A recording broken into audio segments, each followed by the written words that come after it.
You refer to the prophecy of the one who will bring balance to the Force. You believe it's this boy? He can see things before they happen. The Force is unusually strong with him.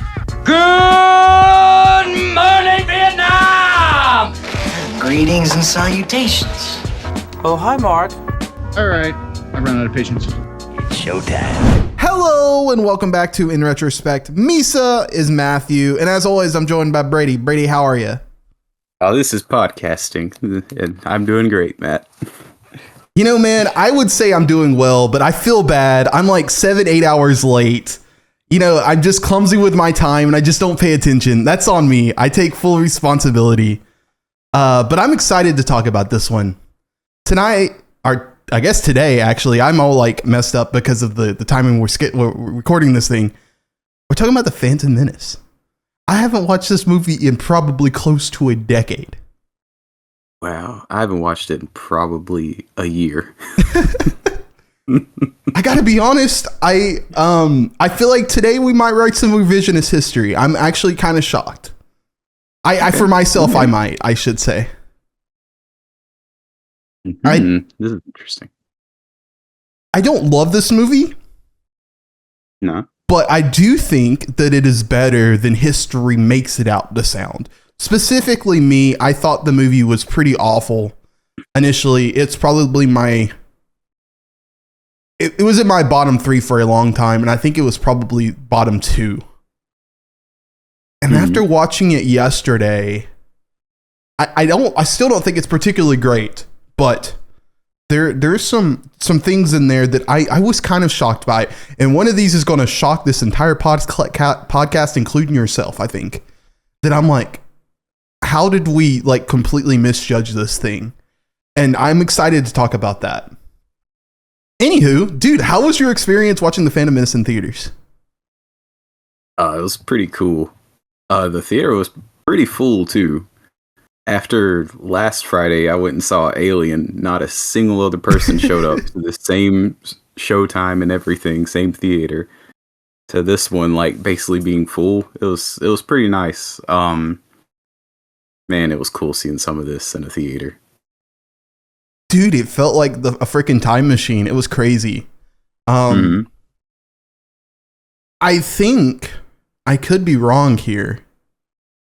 I think this is the first prequel I ever saw, or I've ever seen in a theater. I might have seen Revenge of the Sith in the theater, but I don't think I did. I think don't come after me. I'm pretty sure statute of limitations protects me here. But I had a pirated copy of Revenge of the Sith as a kid. And even with it being pirated, even like very clearly being recorded with some camera, like, dude, I love that movie so much. And going back and watching this, I don't even want to blame this. I don't even want to say it was nostalgia. There was just something very like almost Spielbergian, I think, like with the sense of like wonder, and you could feel it. Like I think nostalgia is the completely wrong word here. Did you get that feeling? Yeah, definitely. It was it's very different. Like I completely understand the initial reaction to this movie. Sure. Because, and I mean, I've talked with several people about this over the years, but just like, you have in your head, and I would imagine like, but this movie came 22 years after the original Star Wars, probably like 15 or so after the Return of the Jedi. So people have had like years of just in their mind what this would look like what all this would look like. And then whenever it's presented to them, they're like, this isn't what I wanted. Like, this isn't what I thought or anything. But then you kind of, like, last night I'm watching it, and I think it's just part of the experience in the theater. Just the way things are presented, like new locations and everything. There is that, like you said, that big sense of wonder, and like, it felt so, it's very different from like the original trilogy. Like the aesthetic, the everything about it is very different, but it feels so everything feels carefully decided by like one person, you know? Yeah, and as much as that is the positive thing about this movie, it's also like the negative thing about this movie. It is. Like, yeah. Even watching the dude, I don't know how I never watched this. First of all, the thing that you posted on Letterboxd, the beginning episode 1 documentary about the making of episode 1.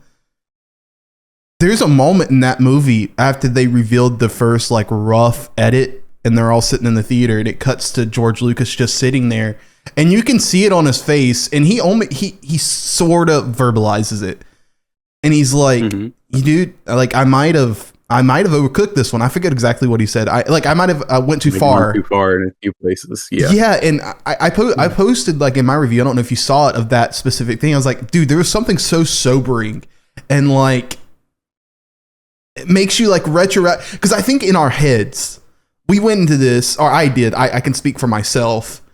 But I also feel like I'm partly speaking for, again, like the people who have talked so badly about the prequels, I being one of them, have made up in our minds that George Lucas just had like got so arrogant over the making of the original trilogy, and he thought he could make this one. Now, there's some other things that I thought was really interesting about this. I didn't know this. Did you know Ron Howard, Robert Zemeckis, and Steven Spielberg were approached to direct this movie? Yeah, I had no idea.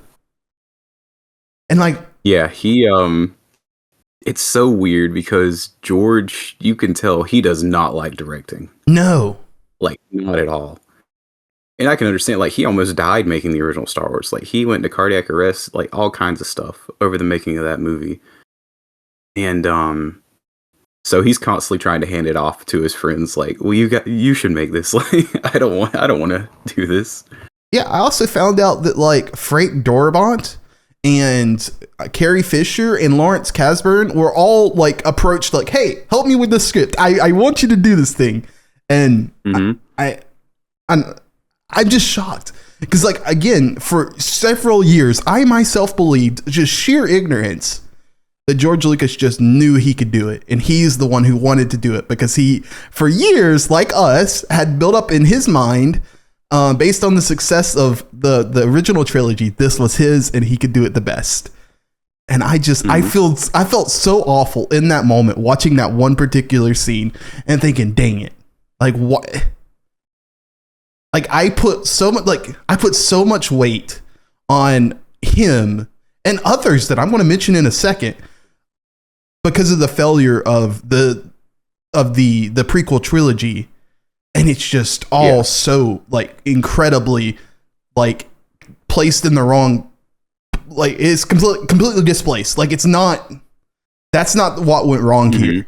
And seeing that unfold after just watching the movie recently and having the opinion I did before I even watched that docuseries, dude, it's sobering. It was crazy. It was. And you know, there was that narrative pushed for years, I feel like, where, like you said, he was just like this arrogant guy who surrounded himself with yes men who just kind of went along with whatever he wanted. And to an extent, yeah. Sure. But because people, I mean, obviously they're going to be like, this is George Lucas. Like, we're going to move whatever we have to get this thing made the way he wants it. And, but he's so passionate about this. Like, you don't really... I feel like that's never been really the overall discussion about it, because like, even though, yeah, he makes some questionable decisions, like it's none of it is out of an arrogant if feeling. anything, it's out of a like self-conscious decision making. Yeah. And just like a passion for this and like an excitement of like filmmaking in general and like moving the medium forward, you know. And I don't know, I feel like it's been kind of discussed a bit in more recent years, but just what these movies did for the industry and like filmmaking in general is pretty, like, it's very groundbreaking, just as much as the original Star Wars movies, arguably. Dude, are you ready to get into Jar Jar Binks stuff? Because my mind is broken right now. So I think there's no this is the easiest transition right here. One, I love Andy Serkis. Love him so much. There's no Andy Serkis without Ahmed Best. No. And it's so sad because I do think there's a legitimate question here. And we can explore that in a second of like, what is the actual purpose of Jar Jar Binks? And like in this film. And I think that's a whole different podcast, but I'm here to talk about it. But first, like, I watched some Ahmed Best interviews like shortly before I hopped on here, and I'm like, dude, like, it's so true. Like, I never thought about mocap and where it started, and it's ILM, right? Like, I think a lot of people just think, well, Andy Serkis in Lord of the Rings. And it's kind of one of those scenarios in which the popular thing is the thing that you think about. But no, I don't know that. I would be very curious to talk to, dude, who's the director of Lord of the Rings? I'm blanking right now. Peter Jackson. Who? Peter Jackson. Yeah, I would be very curious to talk to Peter Jackson and be like, how does Andy Serkis get into that movie without Ahmed Best in episode 1? No, yeah, he's been very open about like they knew they could do that only because what they did with Jar Jar Binks in this movie. Like, they made the decision to do that character the way they did. Yeah, I'm gonna risk something here. We haven't talked about this, but I'm gonna start naming performances in this movie. And I want you to stop me when there's a worse performance than Jar Jar Binks. Okay? Worse than Jar Jar? Yes. Qui-Gon Jinn. Okay. Obi-Wan Kenobi. Senator Palpatine. C-3PO. Yoda. Queen Amidala. Exactly. We're getting close. Dude, this is where the revisionist history starts for me. You ready? Dude, I like okay, yeah, go ahead.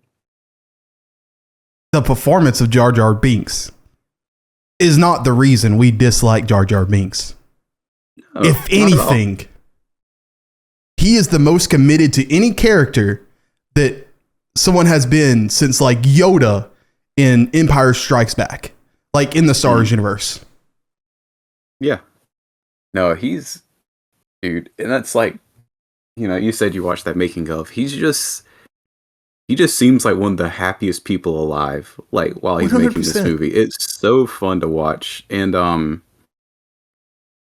man, this does sort of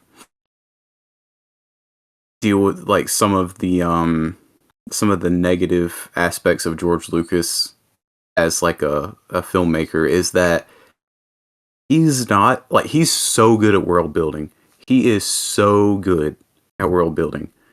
But when it comes to like writing dialogue for characters, like Mark Hamill's talked about it on interviews since like the original Star Wars has talked about how this dialogue, everybody was like, what is this? Like, we like having to learn all these crazy words and everything. And then I think a lot of Jar Jar and the hate around him stems from some of that like forced humor dialogue that George was attempting to do with that character. No, I think you're right. And that's the part that kind of aggravates me, I think, about this whole entire thing is like, when do we as an audience start to decipher the difference? And hear me out, like the difference between dialogue and a performance. Like, because we joked about this, I think it was last week or the week before, like the Steve Jobs and Michael Fassbender and Aaron Sorkin, like all of those two things are completely separate. Like, don't get me wrong, Michael Fassbender can't have the performance without the dialogue, but the dialogue isn't as to the peaks at what it is without Michael Fassbender's like performance. Like they can coexist in one, they can equally be great. In the same like vein, one could be bad and one can be good. And I will go on record right now. And again, I'm at best. I'm telling you that performance is better than you think it is. Yeah. No, he's good. I mean, there were genuine moments like last night where the entire theater was like cracking up because some of the stuff he does is actually funny. Like, it really is. I would say about 60 to 70% of Jar Jar stuff is actually all right. Yeah, I mean, like, now the bad stuff is pretty rough, but I mean, he serves his purpose. You know how we can say that you can watch a movie and it looked just great with the volume off? Mm-hmm. I'm here to tell you, if you watch that docuseries and then watch this movie and you don't find his physical humor funny, you're just not, you just don't find things funny. Because the like, you could, again, you already mentioned this, but the sense of authenticity and like preparation that Ahmed Best had trying to bring this character to life is not lost upon me. Like, it is certainly not. And it brings a whole new lens to watching that movie. Because I think, and this is to the fault of George Lucas. I almost said George Lucas. This is to the fault of George Lucas and the budget, I suppose. But like the choice to go full CG is much obviously it's mocap, but the choice to go full CG, I think, lost some of that like authenticity of the like the physicality. Yeah. But dude, watching him do it live, I'm like, oh my god, like this dude's a talent. Yeah, you just don't realize how much his actual physical performance played into it. Like all the mannerisms of Jar Jar come from Ahmed Best. 100%. Also, I would be remiss if we don't talk about this. Michael Jackson. Dude, what? I had no idea. How long have you kept this secret from me? A long time, I guess. I'm just trying in my mind now, because like there's a part of me that's kind of obsessed with this idea, like the idea of like the costumes of like Thriller and things like that. I'm like, oh my god. Like I kind of I don't want to see Michael Jackson act. I don't know how I feel about that yet. But the idea of like bringing like the practical effects of like Thriller to Jar Jar Binks, I'm all in on. You just, if you ever want to watch him act, watch. Did you ever go to Disney? Gosh, I can't remember which park it was at. They used to have a show called Captain EO. No, I haven't heard of this. And it was like a I must have went there like right before it closed, but like this is one of my most vivid memories of going to Disney as a child. And it's like a show. Okay, you remember like the Terminator 2 thing from Universal, where it was like a movie, but then there's also like actors doing stuff, and like it's kind of interactive. Yeah. So this was called Captain EO, and it's like a short like sci-fi movie starring Michael Jackson and directed by Francis Ford Coppola. What? And it's one of the craziest things. Like, I don't know if you can find it anywhere now or if it's just like lost to time, but it's one of the wildest things I ever experienced in my life. No, I'm going to find this thing. You're going to have to text me how to spell that because I'm finding it. All right, let's get to the meat of this podcast. What was the actual purpose of Jar Jar Binks? I need to know. Yeah. There's so many lanes we can go here, and I'm down to go down as many of them as you want to. I think. Okay, do we mean? Yes, we do. Do we mean in service to the story or service to? There are again the medium. So many lanes. I'm here for all of them. So obviously he's like the comedic relief character. And this is sometimes it works, sometimes it doesn't. But at the same time, there's obviously like George doing his like, I'm going to do some crazy special effects stuff that's going to blow everybody's mind, and they're not ready for it yet, but their kids are going to love it. To quote George, Jar Jar Binks is the key to all of this. That's right. Dude, is there any People truth to the cried on idea? that line for years. Is there any? I mean, I'm hanging on it right now. Is there any truth to the idea that maybe, possibly, potentially, there was a different storyline for Jar Jar Binks? Matt, no. Matt, don't do this. I mean, I've done limited research on this. So trust me when I say, no, I'm joking. No, dude, I'm not joking. Like, I don't, obviously, I am not a naive fanboy. I understand that this is just an idea placed in our head to write an article. I'm like, that's not lost on me. But I quote again, Jar Jar is the key to this. Like, I feel like that's in the realm of George Lucas. I feel like it's not, I don't think it's far-fetched. I think that's the best way to say it. Mm-hmm. And I can't help, and again, like, I don't want to bring up this whole can of worms, but like, I just can't help but to think how backlash of, like, I'm blanking on the character's name from like The Rise of Skywalker and Last Jedi, but basically deleted her social media over like backlash, and then was pretty much drastically reduced in her like characterization in The Rise of Skywalker.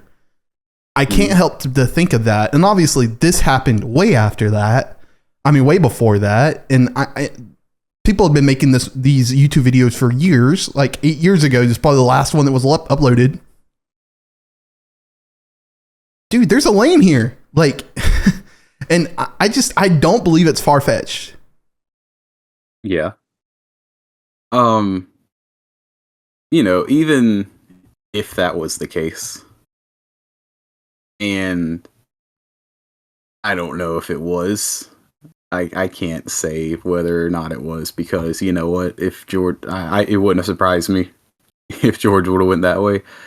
But this is outside of this movie, but you look at how he's handled in the next two movies. Like, obviously he has a sort of a reduced role, but he's the reason the Empire even happens, because he moves to give the Palpatine like emergency powers that basically solidifies his overtaking of the government. And then that's massive. I mean, but then I don't know, like I like what he turns out to be. Sure. Like in the next two movies, but man, are you trying to pull the Darth Jar Jar thing? Like, is that what you're doing there? Again, like, I'm not naive. I do believe that this is obviously canon. Like the idea that like Jar Jar Binks is just Jar Jar Binks. Like, he's just the humor of these movies. I'm not going to sit here and lie to you and say I don't subscribe to the idea that there was maybe more to that story. Do I fully believe that he was going to be Darth Jar Jar? I don't know. Like, there were choices made in the humor that I'm like, that just, it feels a little bit too heavy-handed with humor to allow for this character to be as sinister as like the implications are. But also, like, I think it pretty much aligns with everything George Lucas has done before, and it certainly aligns with, again, and I quote George Lucas by saying Jar Jar is the key to all of this, before obviously the backlash would have hit in the way that it did. Yeah. And that particular line, and you said it, like, people have been hanging on that for years, but like, it doesn't make a lot of sense, like, viewing it through without that lens. And then what's interesting, I watched this movie, and I kid you not, I had not watched that docuseries before watching the movie. I watched the movie first last night, and I watched it the documentary afterwards. But I did watch this movie with a different lens. I watched it. I thought at the very beginning when Jar Jar hit the screen, I'm like, what is the purpose of him in this movie? Like, why is he in this movie? I'm telling you, it feels a little bit different. And maybe it's maybe it's because I incepted my own brain. I don't know, but it's certainly that question is still unanswered for me. I mean, like you could read into that, some of that, and I'm not saying that that's not maybe what was the case initially, but I just kind of see that as him saying that, like, pulling off that character and like pulling off the visual effect and having the audience sort of go along with it and like buy into this being like an actual character in a movie. Sure. Is maybe what he more meant in that case. But see, for the record, by the way, for speculation. In this moment, like, he's got this like board in front of him, and it's clearly a storyboard, and he's taking highlighters and determining what is in camera and what is computer generated. Yeah. So like that's the context of the moment. It's just really strange. Because I think the movie is quite different. Again, if you do ask that question, what's the actual purpose of Jar Jar Binks? I think it plays a little bit different.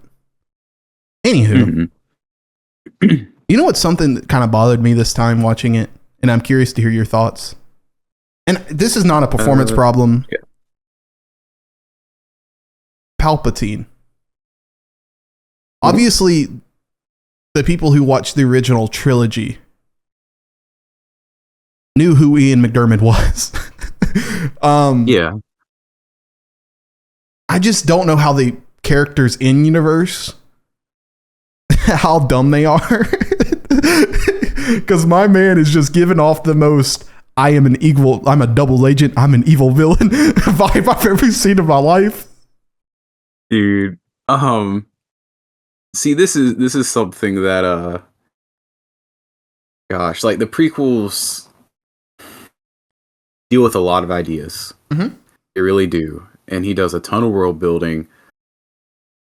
But I've always like believed that like through like things like the Clone Wars animated series, like things that come after this, like after the prequels, that sort of fill in the gaps and like clean up some of the like, like if you're watching you're like, oh, he's obviously bad. Like, but that kind of fill in some of those gaps. Like you have no idea why people are doubting the current Supreme Chancellor. Like, you're just like, okay, he just said he's got like some what do you call it? I would help you out here, but I got to be honest that the whole conversation, like, to me, the audio mix felt kind of muddled, and I didn't pick up on what all was going on. Oh, like controversies, like people taxes and are distrusting in him because there's like some unbased controversies or something like that he says, which is never explained in the movies, but it's like people basically think he's been like embezzling money, like, and like war profiteering and like profiting off of this tax blockade thing, like, and all that.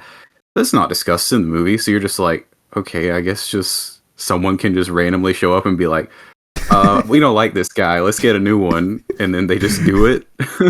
Hey, I want to place a vote of no confidence on myself. Like, that's... And then like yeah, you like watch, and I love Ian McDiarmid. He's always like hamming it up in these movies. Like he knows what he's supposed to be doing. And but man, he's just like, yes, what you need to do is say, let's get rid of this guy. And then she does it, and he's like, oh. And then he like comes in the room. He's like, you won't believe it. They want me to take over. I was about to make the joke, and somehow he becomes senator. That's one of the best things that came out of the Rise of Skywalker, and somehow he's returned. Oh my gosh! But man, it's just like it's so funny. Just like, I mean, I get that the line's been memed, like a surprise to be sure, but a welcome one. But that is absolutely hilarious, like, dude, given the context. Am I making this up in my head, or was that not a Willy Wonka thing? Was that line not ripped out of Willy Wonka? It sound like, I'm probably, it might, because it sounds just like something. I think it is, man. I'm looking it up right now. I think it might be. Can you talk to us for a second? Yeah, but man, I mean, I'm so glad that he brought back McDermott to play this character too. Like, it's so cool that Ian McDermott was like actually young in Return of the Jedi. He just looked old because of all the makeup. So that by the time you get to these, like, he's the right age to be Palpatine in this era. So it's really cool. I haven't got a complete answer yet. I did look up a surprise to be sure, but a welcome one, Wonka, and Reddit came up and it mentions Willy Wonka. So I'm not going to go on the record and say I think it's there, but you also had the same thought. Am I incepting you right now? I don't know. I'm not sure it is, but it sounds exactly like something. Okay. Like Gene Wilder Wonka would have said. Maybe it's just a confused meme or something that like had the it quote. Might have been. Yeah, maybe that's what it is. Maybe this is like the Mandela effect. I don't know. But like I had that thought watching this movie. I'm like, wait a second. That's not Gene Wilder. You ready to talk about the best thing this movie has to offer? What's it going to be? There's a coin flip. I think this is a coin flip. I think there's two things that I could be talking about here. I'm curious what you think the best thing is. I'll let you start. My favorite thing, I don't know if it's the best thing, but dude, the pod racing sequence. This is one of the things. It's not the thing I was thinking. Like, man, I love that sequence. Dude, it has the juice. So good. So good. I was completely shocked because I knew going into this that this thing's likely going to be like full CGI the entire time. Mm-hmm. I was shocked at how good it actually looked. Dude, that sequence holds up very well. Yeah, very well. I think they made a really, and I didn't know this. I thought that the pieces of like the pod racers that we saw in the movie were completely CGI, but they made a really good choice of having practical pieces of the pod racing things to be able to capture some of it and then fake some of it during these moments. And it looks so good. It does, dude. And the sound design, like that's like, if I had to show off a sound system, I would throw on that scene. Like that scene is just incredible. The one, like, just a technical masterwork. Yeah, the one moment where it has like the bend, like in the raceway, and then they like fly by. Like, I'm just thinking, like, dude, I need like the Air Max Pro thing, like headphones that Apple has to listen to that. Like, it just, like, I'm watching it and I'm like, maybe this is why people like NASCAR. it's very NASCAR, that is for sure. Well, 100%.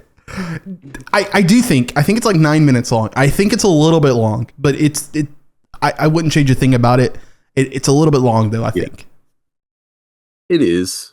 I don't know. It's a lot of fun though, dude. It's awesome. Like, man, it's so weird. And it feels like if you take this and you like watch the whole movie around it, this feels like a totally different, like, if everything was on par with this, like, this would be maybe one of the best Star Wars movies by far. It feels like they took Tron and put Tron on like a desert planet and like completely changed like the costuming.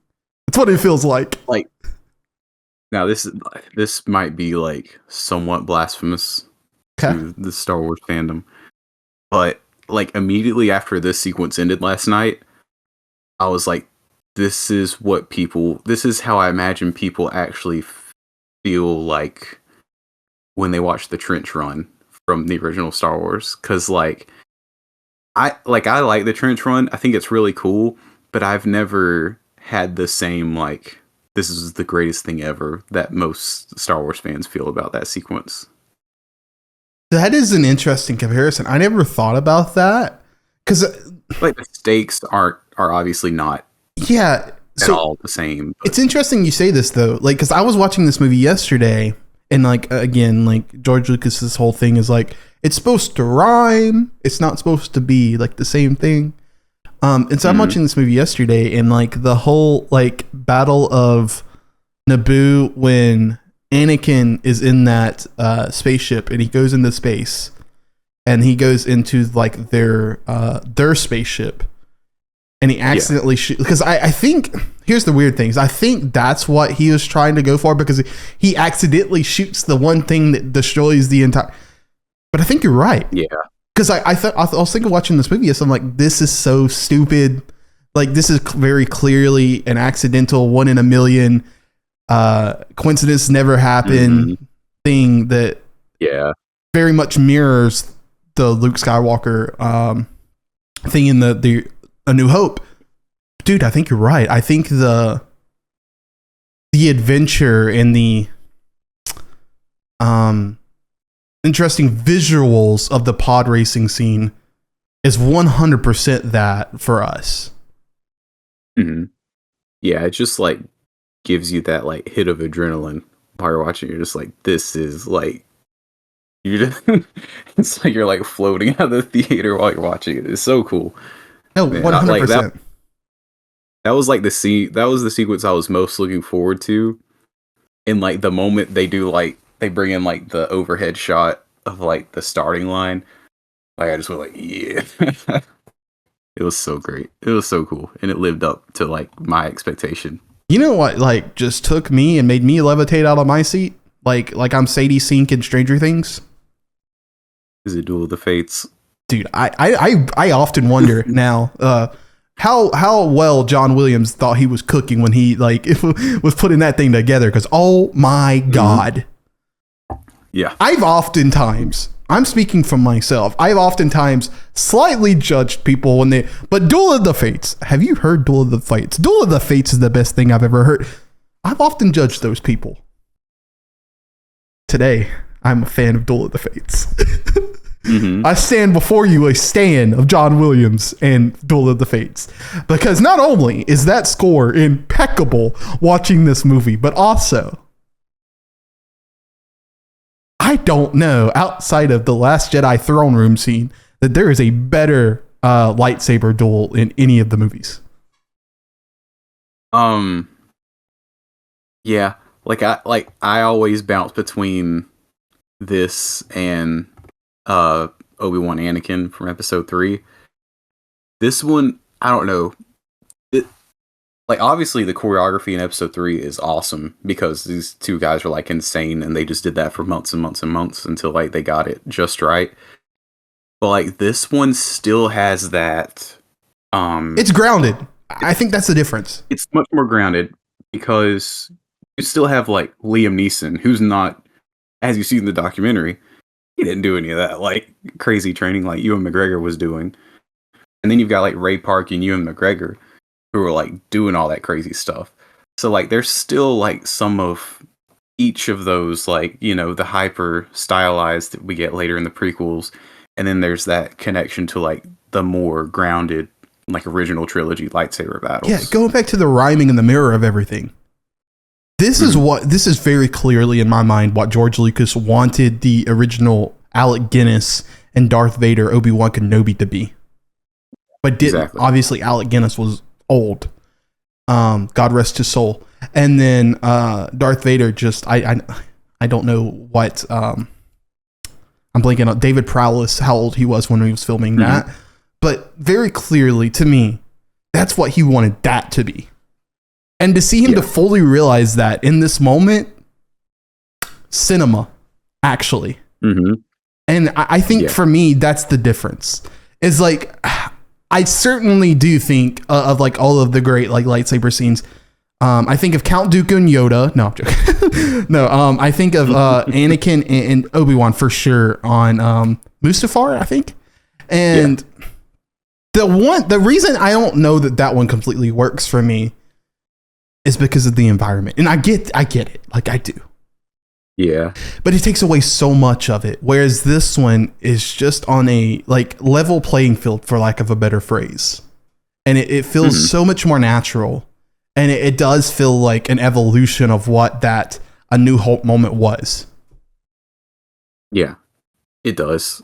You even get like it's poetry, it rhymes, where like he has the same exact moment as Luke from the original Star Wars. Like he watches his master get killed by the villain, and then he does like the big no, like George Lucas loves his characters to just scream no into the void. Like that's just like his number one go-to.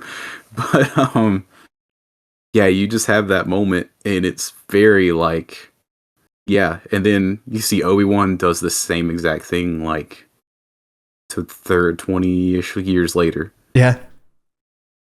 So cool. Now I owe some apologies. And then Luke does the same thing another 20 years later. Hey, no, we don't talk about we don't talk about that one. That one, George Lucas would not stand for that. You got to understand. That's right. Luke was not the chosen one. He was not the Lisan al-Gaib.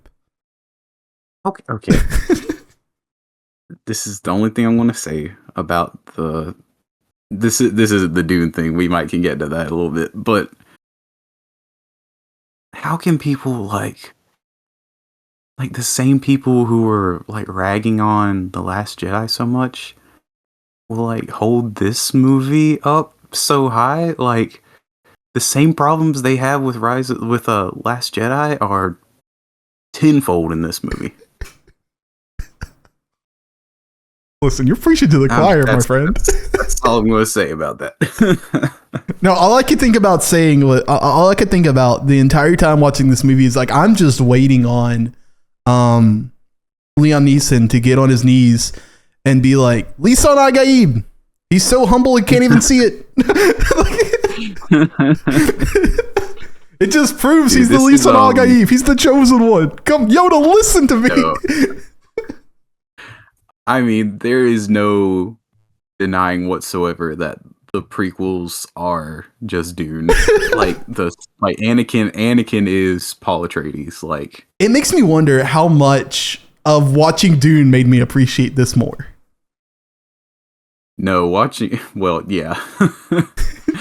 I mean, listen, Frank Herbert crawled so the prequels could jog. So Denis Villeneuve could run.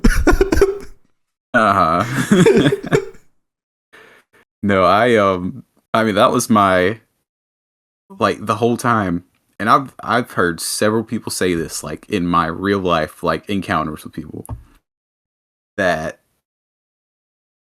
in Dune Part 2 Timothée Chalamet is just doing Hayden Christensen from Revenge of the Sith. Like that's his whole performance in that movie. Listen, I love Hayden Christensen. I do. I don't hold him for any of these performances in this movie. Timothée Chalamet, I promise you, is tenfold the actor that Hayden Christensen is. Hayden Christensen so much. Hayden wishes he was as talented as Timothée Chalamet is. Take Dune out of it. Take Dune and Anakin out of it. And you got Shattered Glass. You ever seen Shattered Glass? I have not. It's a good movie. Okay, I'll check it out. I'll add it to the list. It's like one of the sad things, like No, I know. Yeah, I think I think Hayden's a good actor. Like, let me be clear. I don't blame him for this. Nah, but dude, like obviously, like Hayden's got like the whole like, well, he's having to do the stilted George Lucas dialogue 100%. And obviously, like, he's also a very young actor in those movies who's, like, getting this big spotlight, like, all of a sudden. So, like, whenever he's doing that, you're like, oh, some of that line delivery is not great.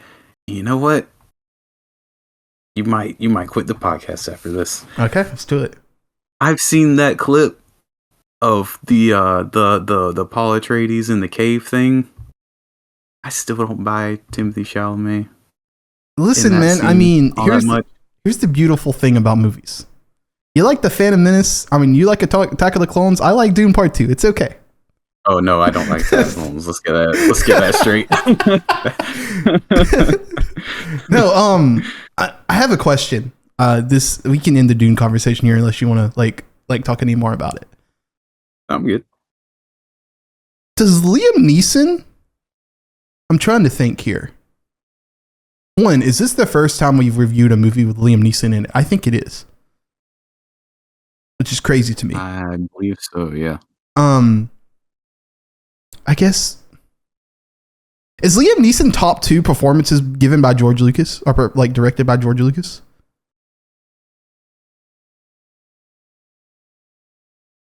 Is number one? Who's number one for you? Ewan McGregor? Okay, yeah, that's what I was thinking. And I was Ewan McGregor, like Attack of the Clones, Revenge of the Sith. Ewan McGregor. Mm-hmm. Yeah, it's like, no, I'll get into that in a minute. But yeah, he's really good, dude. There's a moment really, I don't like. You don't really think about him a ton because he's just in this one movie. But like watching this last night, like there are a few moments. It's just like, whoa. There's a moment. This is like in that like dinner Jedi scene. He locks in. Yeah, that scene, and then like his conversation with Anakin's mother, like all those things. Like, man, he's delivering. Speaking of delivering, Anakin's mother. She's delivering something, but it ain't good lines. I think she read the script and immediately knew. The argument she gives for her son not to be in the pod race is some of the I don't care, get me off this movie's I've ever seen.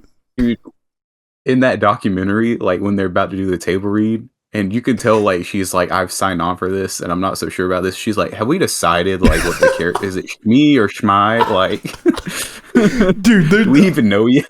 That's one thing I really liked about this documentary. Is there's a moment too, when they're talking to the editor, and they're like, they're doing some. I think they're definitely like George Lucas is certainly progressing, like how you can edit things. In this moment, though, you can tell it's one of those. Are like juxtapositions of like being traditionalist and being non-traditionalist, where he's like changing the composites of what an edit looks like by like masking out like but keeping the same take. Yeah. There's a moment when that editor is talking and like his confessional sort of thing going on where he's very clearly upset. And then he's like realizing real time that like, oh, this is going to be shown to people and George Lucas is likely to see this because it's probably going on the DVD. And he's like, but George Lucas is a really smart guy and I love the way he's pushing it. Dude, and I love the moment where like, I guess, like, sort of relating it to the Shmai thing, like that. I guess initially they were pronouncing Coruscant Coruscant, so like Anakin, the Anakin actor's been like probably training over and over like how to say that word, and then the scene he can't like stop saying it as Coruscant instead of Coruscant. He's like, I know it's not, but it's just what. For months he was probably just like, it's Coruscant. The most George Lucas, there's two things in this documentary that I've seen that I was like, this is the most on brand George Lucas thing I've ever seen. It's in that particular moment he's like, if you mispronounce it, it's okay. Yeah. And then there's another one, oh, we got it, only took 2 takes, we got it. Day's wrapped. Everyone go home. And then he's like, my only direction really is faster, more intense. And he's like, and if I forget to say cut, just say cut because I might just forget it.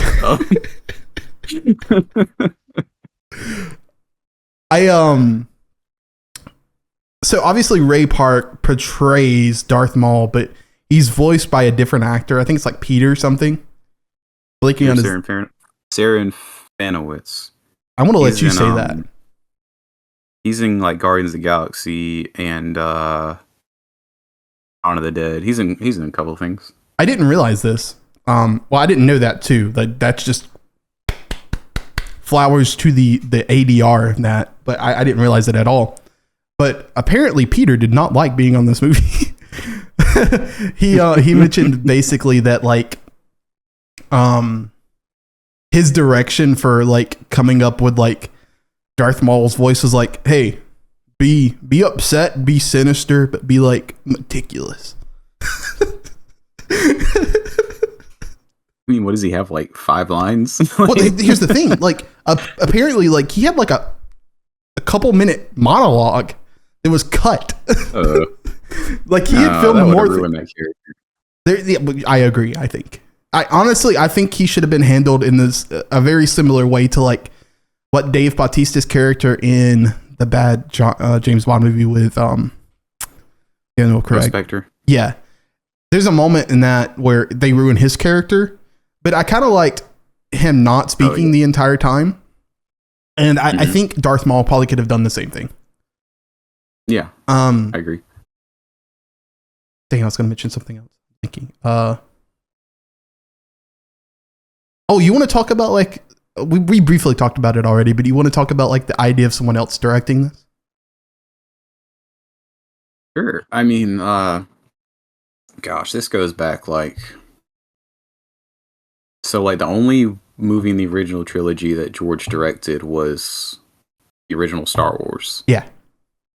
And then on the third, so, like, Return of the Jedi, have you ever seen the video of, like, David Lynch talking about how he had lunch with George Lucas because George wanted him to direct Return of the Jedi?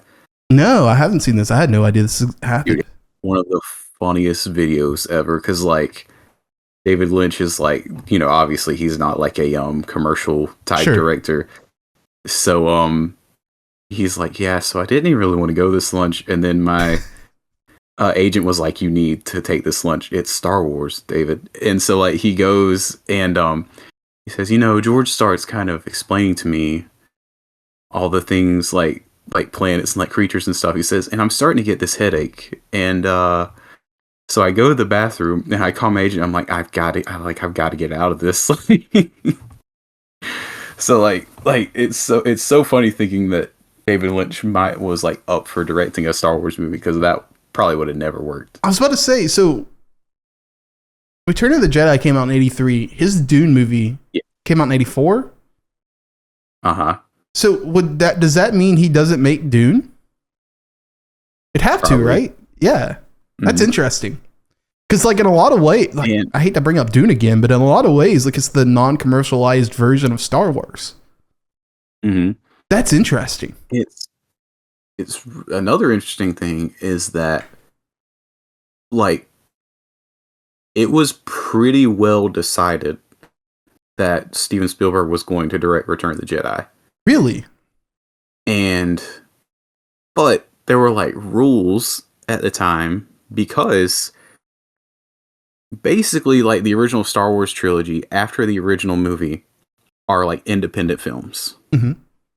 Because they're like all done through Lucasfilm, like through George Lucas, like he funds them. Like Fox just distributed them.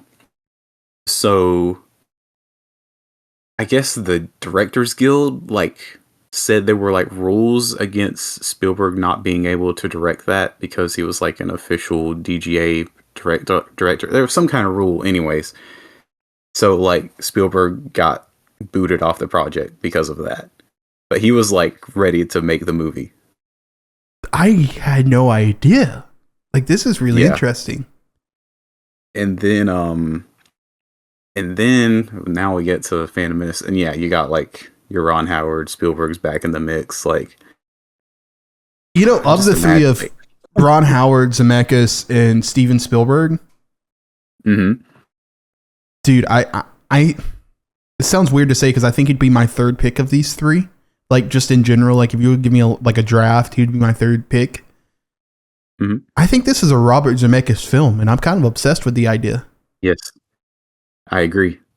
Of the three, like, I mean, Spielberg's my guy, and I like Ron Howard. I like what he did with Solo, but I think Robert Zemeckis, just like knowing he's very much like George in like his approach to implementing like technology into the filmmaking process. Like, I feel like that would have been like a perfect match for this.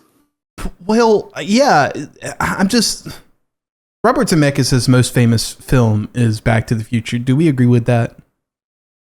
Yeah, probably so. Like that. Yeah, like for a minute you probably could have argued Forrest Gump, but I feel like Back to the Future even now like has stood. Yeah, it's like more in the zeitgeist still. I guess the better way of phrasing that question is Robert Zemeckis is the better. Back to the Future is Robert Zemeckis. Back to the Future is Robert Zemeckis in the way that like when people think of George Lucas, they think of Star Wars. They don't think Forrest Gump, Robert Zemeckis. You see what I'm saying? Yeah. When they think of Back to the Future, they think of Robert Zemeckis. And I think with Back to the Future, the reason I bring up that comp is like you have Marty McFly, which is a coming of age story. Not a coming of age story, but like definitely has a mentor in that movie that he has to learn things from, who eventually helps him overcome this thing, right? Dude, I'm obsessed with the idea of Anakin being directed by Robert Zemeckis.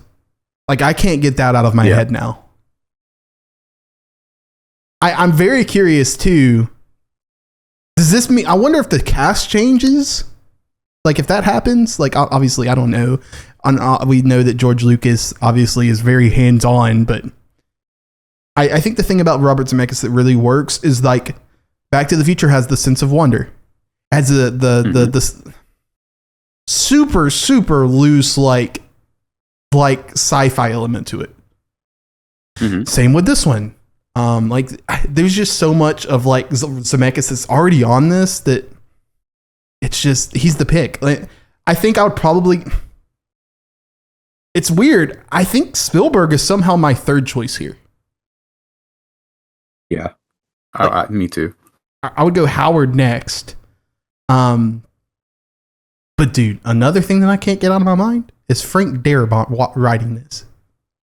I'm like, what the heck? We were this close to greatness. We were this close. I want to know if there's like some kind of beef between him and George Lucas. Because, like, he also wrote an entire screenplay for Indiana Jones 4. That was like a completely different movie. And then George, like, stepped in and just made up his own story. Is there any possible chance that the beef started here? Like, that's what I'm wondering, yeah. That I could see that. George Lucas does feel like that kind of petty. Like, petty in a way that, like, I could see why you would do that, petty, but also definitely petty. I could certainly see that being a George Lucas thing. Dude, that was right off of go ahead. Shawshank Green Mile. That's like right off of that, man. That prime time too. I could also see in that moment Frank not wanting to do this. The Carrie Fisher thing is strange to me. To your knowledge, do you know that she's ever written anything? I really don't know. Like, that's so strange to me. I never knew that she was up for anything like this. Oh, I don't know how we got 58 minutes of this podcast and have not once mentioned midichlorians. Yeah. How do you feel about that? That's what I wanted to ask. Is it too far, like, in terms of, like, storytelling? Probably. Does it, like, lean too much and tell you too much? Probably. Does it destroy the lore as much as, I think, the consensus tries to make us believe it does? I don't know that it does either. I don't think so. See, and this is probably bringing my own like headcanon into this a bit. Sure. Is like, I think of this like era in the Star Wars universe where it's like the Jedi like work as almost like a wide-ranging corporation, sort of. Like, they're so like the Jedi have basically become like a product at this point, like where they're like going around the galaxy, like finding Force-sensitive children and taking them away from their families, basically, training them up, separating them, and they're becoming involved in politics and stuff. Like, they've really lost their way. So like the use of like them finding out like there's something in your blood that like predetermines whether you're going to be like Force sensitive or not is feels very in that same vein of just like them, like basically it's kind of like it's like them like their version of like a draft combine, like trying to pick their like go out and get recruits and stuff. Like, he's listen, Anakin probably has like a 4.340. Like the kid's just like, you haven't seen one like this before. It's basically like that. It really is. And it's just like, and then you get outside of this, and you know, Jedi have been hunted, they've been killed, and then you go back to like the time of the original trilogy. And it's like, yeah, I mean, it kind of makes sense that some of this stuff would have been lost to time at that point. Like those methods wouldn't be used anymore. This is an interesting conversation, especially in comparison to what we talked about last week with like Alien and Prometheus, and the idea that like some of the issues with that were the way some of like the technology was different. I get that. Yeah. I hear that. This, I think you're right on the money. I like the Jedi Order has literally fallen. There are many books and different pieces of like content that you can look up that talks about the Jedi falling, literally verbatim. Mm-hmm. Why the heck would they care about the midichlorian count? They won't. And also the whole idea that there is not any Jedi left. Why would they care about midichlorian count? They wouldn't. It wouldn't be a part of the dialect. It would not be part of their vernacular at that point in time. Yeah. I think the more accurate criticism, and I'll play devil's advocate here, though I already stated my opinion, is that if anything, it's just overcooked, right? Like it just, you didn't need to cut back to Obi-Wan and be like, well, we have never had one like this before. Like, I forget what he says. Like, you didn't need that moment in that ship. That's more than Master Yoda. Like, you don't need those things. And like, I don't know that you need to like take a syringe to a kid. Like, that was a little strange. Like that, I thought about that in the moment. I'm like, you didn't even explain how he got the scuff mark on his arm. Like, there's got to be a different way. Like, you're telling me that this Jedi, hypothetically, can use mind control to move things and do other things. Telekinesis, like come on, like there's another lane here, and that's the part that I would complain about. Yeah, and I mean, you know, you've already got like he's immaculately conceived. Yeah, and he's already like talked to the mom, where she's like, yeah, it really just seems like he can tell things are going to happen before they happen, and like all this stuff. Like, you don't need that additional like lore bomb, I guess, of just like midichlorians are a thing. Yeah, and that's certainly again one of the small things that I would say George Lucas can take on the chin. Like that. I'm not against the idea of midichlorians. I don't know that we need it titled, and I don't know that we need it thoroughly explained as they did. Mm-hmm. Now, what is your read on like Force sensitivity? Like, do you think so my thing with it is like, obviously talk about like the Force around us, blah blah blah, like the whole monologue from the original Star Wars. So my thought is like pretty much everyone's probably force sensitive to an extent. It's just some have more of an aptitude for it. Yeah. Which I guess would be higher midichlorian counts according to George Lucas, but it's hard not to view this movie through the lens of Dune now. Or honestly just the franchise. So when I think of the Force, now I think of like The Voice. yeah. And I think there's something special about only having a couple people be able to do it. But at the same time, I think of like the very real world thing. My wife is a musician. She went to music school. And she's always stated the idea that like anyone can sing a song. It's the difference between like, is it great or is it bad? Like, is it great or is it okay? Not bad. It just determines on what key, right? I think anyone can be a photographer. Like, I'm a professional photographer. I think anyone can be a photographer. Can you compose? Like, you see what I'm saying? Like, yeah, I bring that to it as well. So I'm somewhere in the middle. Because I think it's going off on too many tangents, but I think that like a problem with. Did you watch the Ahsoka show?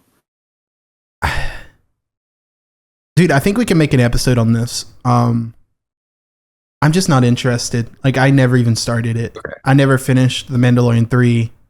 Just. All right. Yeah, I won't judge anyone for that. But it's just like there's a character in Ahsoka who's like from the series Rebels. You can spoil it. Has never shown. Well, it doesn't really, like you probably won't know who I'm talking about. Okay. But like she's never been like shown any force sensitivity, like any force powers, anything like that. Then all of a sudden the Ahsoka show, like she's training her to be a Jedi. You just made me think of something. And like it's really weird, like because I think they're going with that sort of idea that I have that like anyone can use the force basically. Sure. But it's sort of riding a dangerous line of discrediting like some of the mysticism of Star Wars and just like how cool the Jedi are and how it like makes them stand out because of their abilities. Yeah, like it's like the idea of everything is awesome, nothing's awesome. Like, yeah, exactly. Something you just made me think of is the ending of The Last Jedi that we unfortunately have not been able to experience anymore since. I think that's a far better, like safer and innovative way. The idea that a great moment. You cut to this far wild place and shows that there are still kids out there. There are still people out there that have it. They don't even realize they have it, but they have it. And I think that's so much like. Dude, this is sacrilege. Dude, that is Star Wars. I was about to say, this is sacrilege, what I'm about to say. It's almost more inspiring than watching Qui-Gon Jinn find Anakin for the first time. That particular scene at the end of The Last Jedi. Yeah. No, yeah. You're right. Like, that is what that is what defines that word that I brought up a while ago in relation to Timothée Chalamet and Paul Atreides and Dune is special. That is what is special. Yeah. And that's the way I like to like view it through that lens. Just one more thing. I guess we haven't really talked about Ewan that much in terms of Phantom Menace. Like I forget how much of a backseat he kind of takes in this movie. For the majority, like especially like the middle act of the movie, he's basically not there. Yeah, and how he goes into like it's. I'm trying to think of a game that Michael Jordan was down in. Anyhow, think of listeners, any Michael Jordan fans out there. Think of a game in which Michael Jordan did not perform at his like best, and then think of the next game in which dude just goes bonkers to the wall, flu game, great. Like the jump that Ewan McGregor makes from Phantom Menace and Attack of the Clones, and then into Revenge of the Sith. dude, like the insane part of that is like a decade later when he makes Obi-Wan Kenobi, over a decade later when he makes Obi-Wan Kenobi, it feels like a removal. It feels like he didn't learn anything. It feels like he did not progress as a character. That jump though from from Phantom Menace to Attack of the Clones, one of the biggest jumps I've ever seen for a character. It is. Dude, like, I do not like Attack of the Clones, but anytime it's Obi-Wan, like, I'm into it. Like, that's the only reason I return to that movie, pretty much. Ewan McGregor's in his bag in that movie. He's so good. Like, he talked about, like, George's stilted dialogue and stuff. I feel like what makes him great is that he takes that and he he turns it into something special. Yeah, I mean, it's weird, dude. It's like there's something meta about this. The Qui-Gon Jinn Liam Neeson and the way he was able to take this really stilted dialogue and add something to it, specifically like that dinner scene. That dinner scene just took me out of the movie how great it was. Like specifically him. And then to see what Ewan McGregor was in The Phantom Menace and to think about what he does in Attack of the Clones, there's something poetic about that, which is insane. Like, again, it's super meta, but there's something super poetic about it. Yeah, he's like very much the MVP of the prequel trilogy. 100%. I think that's all I have. Do you have anything else that you need takes you need to get off? You know, like this movie, it's fine. I think it's been overhated. I still would probably put it in like my bottom 3 or 4 Star Wars movies. But yeah, I think it's grown with me over time. Like it was always, I feel like it used to be my least favorite, like growing up, but now I like it more than, like I said, Attack of the Clones, like more than I'd probably put it on par with like around Return of the Jedi, which I don't love Return of the Jedi. That might upset some people, but I think it's closer than people think it is. You know the worst crime Star Wars ever committed was? This is my hot take, so you're probably not going to guess it. It's cutting in between the Battle of Naboo and Duel of Fates. Yes. That is the worst crime Star Wars ever committed. It is. Like, and I get, like, he does, he started doing that with Empire Strikes Back. Like, all the Star Wars movies have, like, 3 different set pieces. Big things happening at the same time and, like, jumping back and forth. I'm like, man, this really this movie suffers because those other 2 parts are not nearly as interesting as the one part. Dude, it's interesting you say that, because I believed for 20 years that the entire palace stuff was CGI.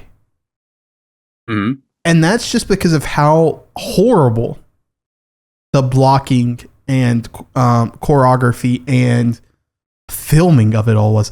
When I found out watching that documentary yesterday that palace actually exists, I nearly lost my brain to an explosion. Dude, there's this one shot. I don't know if you noticed it, but I'd never noticed it or never really thought about it until last night. It's so visually uninteresting. Yeah. There's like a scene when Anakin's leaving Tatooine and he goes and talks to C-3PO and like says his goodbye. Or like switches to a POV shot like through the eyes of C-3PO. Like where'd that come from? Dude, like again, it took me out of the movie because we've never seen that before. Yeah, Finally, I never noticed it. George Lucas, like any offensive coordinator ever, reached deep into his playbook and grabbed that thing out. And I'm like, where is this man been at the entire time? I know. Yeah.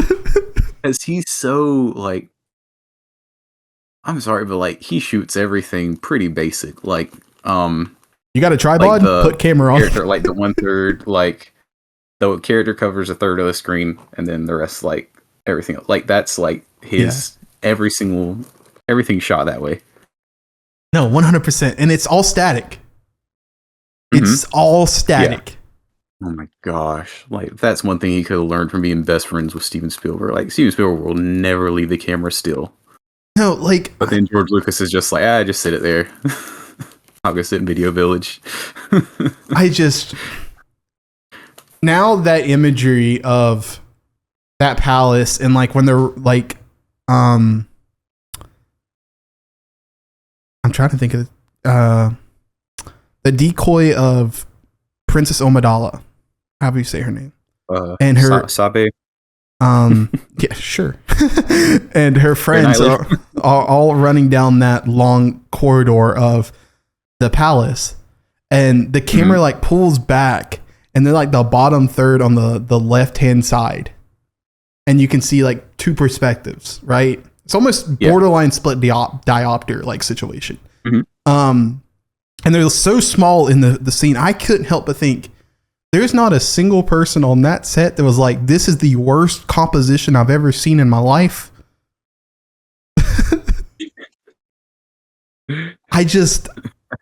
It's so visually uninteresting and uninspired.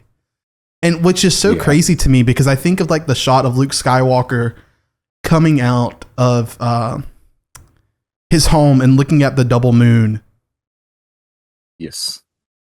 And I'm like, how did we go from 1977, honestly, like probably 74, filming that scene, probably 75, filming that scene, and then putting a camera on a tripod in a top of a corner of a palace. But like, this is the shot. Like, my mind is broken. Like, that's one example, by the way. I mean, you could go all Return of the Jedi, like the infamous like silhouettes and the lightsabers of them fighting at the end of that movie. Beautiful. Yeah. Like, I don't know how we got where we did. And that's probably the second worst crime this movie ever committed. It's like, I think they tried to walk this really thin line of like, we're pushing animation forward. We're trying to utilize our tools, and they let the other tools take a backseat. You know, another person that comes to mind, I'm like, that would have been terrific for this, James Cameron. Oh yeah. Yeah. Because I think of like Avatar, like that came out in 2009, I think. Yeah. The way he was in Titanic, I guess, was 95. That's probably a more like better. No, I think Avatar is a pretty fair comparison here. Like, he's clearly trying to push the industry forward and trying to allow for progression in animation to allow them to do other things and build out this tool belt. But he's not forgetting about the other tools he has in his back pocket. Yeah. And I feel like that's what George Lucas was trying to do here, but like, it's so incredibly obvious he was only concerned about the other tool. Yeah, definitely. Anywho, unless you have anything else to say, I think I'm good. Yeah, that's good. Next podcast, we'll be reviewing The Fall Guy. Are you excited? Yeah, I am. Dude, it's fun. Anywho, we will see you guys next time. Adios.